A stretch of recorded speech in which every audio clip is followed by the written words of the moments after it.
പുന്നേക്കാട് തട്ടേക്കാട് റോഡിലും പരിസരത്തും കാട്ടാനകളുടെ സാന്നിധ്യം യാത്രക്കാർക്ക് ഭീഷണിയാകുന്നു. പകൽ സമയത്തും ആനകളും മ്ലാവ്, പന്നി എന്നിവയും റോഡിന് കുറുകെ കടക്കാറുണ്ട്. യാത്രക്കാർ കരുതലോടെ യാത്ര ചെയ്യണം. 5 ആനകൾ ചേലമല വനത്തിലും പ്ലാന്റേഷനിലും കടന്നുകയറിയിട്ടുണ്ടെന്നാണ് വിവരം.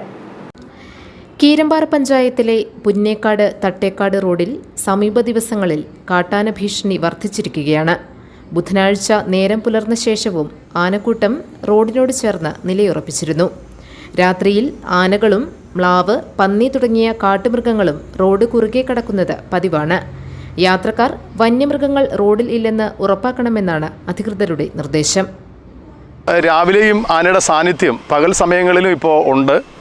അതുകൊണ്ട് ഈ തട്ടേക്കാട് പുന്നേക്കാട് റോഡുകളിൽ രാത്രികാലങ്ങളിലൊക്കെ യാത്ര ചെയ്യുന്ന ഇരുചക്ര വാഹനങ്ങളിൽ പോകുന്നവരും 4 വീലറിലൊക്കെ പോകുന്നവർ വേഗത കുറച്ചു പോകണമെന്നാണ് ഞങ്ങൾക്ക് ആവശ്യപ്പെടാനുള്ളത്. കാരണം അതിവേഗതയിലാണ് ഇതിലെ വാഹനങ്ങൾ പോകുന്നത്. അതുപോലെ ആന മാത്രമല്ല, മ്ലാവ്, പന്നി തുടങ്ങിയ കാട്ടുമൃഗങ്ങൾ റോഡ് ക്രോസ് ചെയ്യുന്നുണ്ട്.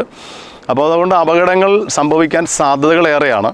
അപ്പോൾ അതുകൊണ്ട് യാത്ര ചെയ്യുന്നവർ ഇത്രയും ഭാഗം തട്ടേക്കാട് മുതൽ പുന്നേക്കാട് വരെയുള്ള വനമേഖലയിൽ പോകുന്നവരൊന്ന് ശ്രദ്ധിച്ചു പോകണം.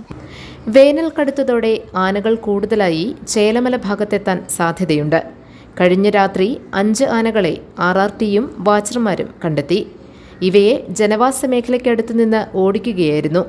എന്നാൽ ഈ ആനകൾ പെരിയാറിന് മറുകരയിലേക്ക് പോയിട്ടില്ല. ചക്കപ്പഴം ലക്ഷ്യമിട്ടാണ് ആനകളെത്തുന്നതെന്നാണ് സംശയം. ചക്കകൾ പ്ലാവുകളിൽ നിന്ന് ഒഴിവാക്കണമെന്ന നിർദ്ദേശവും അധികൃതർ നൽകുന്നുണ്ട്. വേനൽ കടുത്തതോടുകൂടെ ആനകൾ വെള്ളവും തീറ്റയും തേടി നമ്മുടെ ഈ പ്രദേശങ്ങളിലേക്ക് വരവ് കൂടിയിട്ടുണ്ട്. ഇപ്പോൾ കഴിഞ്ഞ രാത്രിയിൽ ഏകദേശം 5ഓളം ആനകൾ നമ്മുടെ ഈ പ്രദേശത്ത് കണ്ടുകിട്ടി. അതിനെ നമ്മൾ ജനവാസ മേഖലയിൽ നിന്ന് RRTയുടെ സഹായത്തോടുകൂടെ നമ്മൾ വനത്തിലേക്ക് മാറ്റിവിട്ടിട്ടുണ്ട്. പക്ഷെങ്കിൽ ഇന്ന് രാവിലെയും ആനയുടെ സാന്നിധ്യം പകൽ സമയങ്ങളിലും ഇപ്പോൾ ഉണ്ട്. ഈ വനത്തിനോട് ചേർന്നുള്ള ഭാഗങ്ങളിൽ ഇപ്പോൾ ചക്ക ഒരു പ്രധാന ആഹാരമായിട്ടാണ് ആന തേടിയെത്തുന്നത്.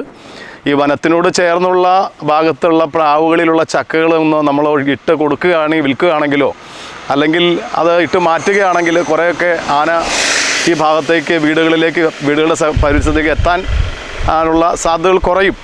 ആന ഇപ്പോൾ തീറ്റയും വെള്ളവും തേടി നമ്മുടെ ഈ പ്രദേശത്ത് കൂടി വരികയാണ്. ഇനി ആനയുടെ എണ്ണം കൂടുകയും ചെയ്യും. GTV news, Keerampara.